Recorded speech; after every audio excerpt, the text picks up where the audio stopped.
Well, hey, good evening to you.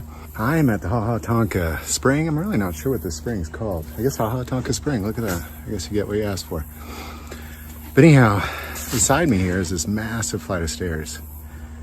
And it goes all the way up that cliff. About 8 flights of stairs.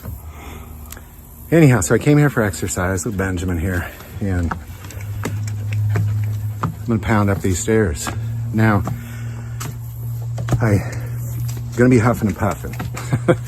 Just warning you. But I'm doing this because I'm so incredibly thankful for what God has done to me through my heart. You know, I've shared in videos before that, you know, when I had my heart procedure, I waited like a month when I found out what was wrong with me. 2 major arteries going to my heart, one 100% blocked, 185. Look how beautiful that spring is, isn't that beautiful? Anyhow, they wanted to do open heart surgery, and I was horrified of the idea. And there were some other procedures being proposed, so I had to kind of wait and see other doctors and wait for insurance approval. And, you know, it was a long time. It was a couple months. And during that time, how I felt was I felt like I had a bomb strapped around my neck that could go off anytime. Anytime. And I remember one night actually talking to my wife about, if I die, here's what I want. You know, and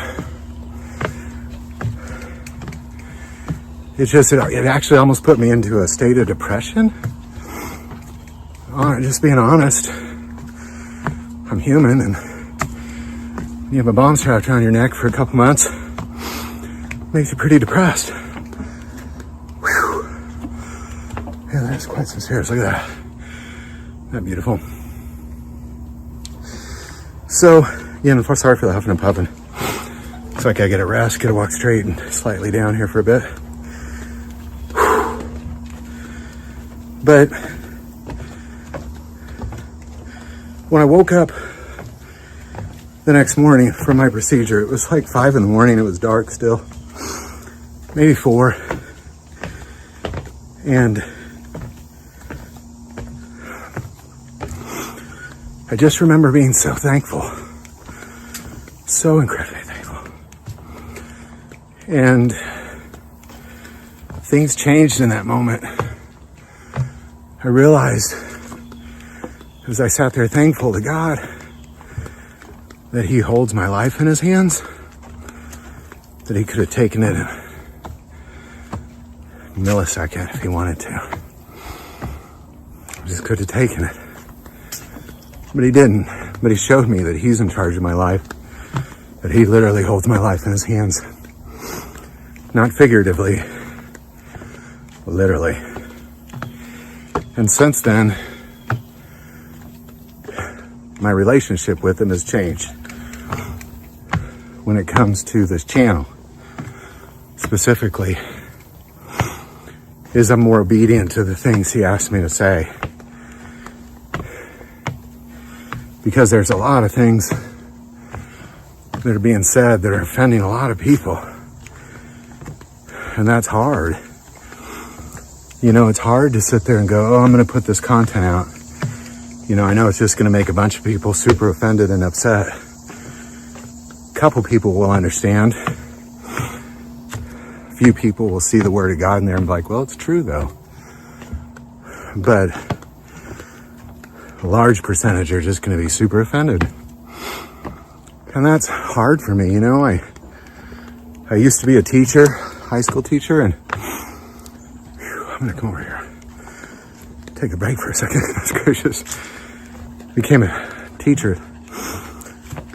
I'm going to check out this cave down there. It's kind of cool. But anyhow, when I was a teacher, I was a high school teacher, and I desired for my students to stay involved and intrigued. Like, I can tell when I was losing them, you know? Like, you ever speak to an audience and you can tell they're starting to yawn and stuff, you know? Just talked a little too long. And I was keen on that. Like, I paid attention to it. You know, I cared about their enjoyment of the class. I cared about their love of the subject, you know? I cared about all that stuff. And when you're saying the hard things of God, it's hard to say. You know, you look at like almost every prophet, somebody, you know, lots of people hated him and somebody tried to kill him. They're all hated and hunted. Hated and hunted. And Jesus, of course, you know, it's funny too, because like I've said a few things where people are yelling blasphemy, you know, literally like all caps, exclamation points kind of thing. And I can almost see them ripping their shirts, yelling blasphemy. You know, and it just makes me smile. Like it's moments like that I think, well, you know, that's when you know you're on the right track. There's a lot of stairs here. And, you know, I get a lot of that. But I guess I want to share with you this climb here, you know, being mid-50s. It's all worth it, man. Take some verbal beatings, that's all right. I take it. Unsubscribe, oh no, anything but that. I take it, man. I will take it. Like, even if somebody showed up at my house to beat me up, I'm not giving you any ideas or anything, but even if they did, wouldn't be the first time. I take it. I will take it. You know, and it's because of this ability, you know. I'm almost to the top here. And there's just no way I could have done this. Instead,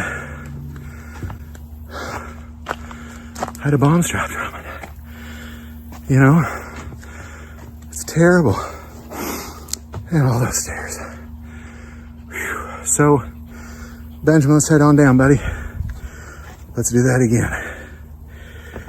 You know, it's important that, come on, buddy, that you say the things that God needs you to say. It's worth it. It's worth it. Don't get a bomb strapped around your neck so you can, you know, then learn that lesson. Just be obedient to it now. And, you know, and besides that, you know, I learned, even as a teacher and a principal especially, I had to get up and give public speeches a lot. Like at assemblies and whatnot. Parent night stuff, you know. And I learned that I can get up on a stage in front of 500 people and say, I like chocolate pie. And just turn around and walk away. And I can promise you, there's going to be a good percentage of those people that are super pissed. They're going to be angry. Like, how dare him say chocolate pie? What's wrong with apple? You know, it's just is how it is, you know. Negative comments don't bother me. It's really not that. It's that I know I'm going to offend you. That's the hard part, is I know it. You know, it's one thing to try, you know, not try, but, and I'm definitely not trying, but I know it's going to play out that way. You know, if God says, say this thing, I'm always like, that sounds like a really hard thing to say, God. But okay, let's just say it, you know.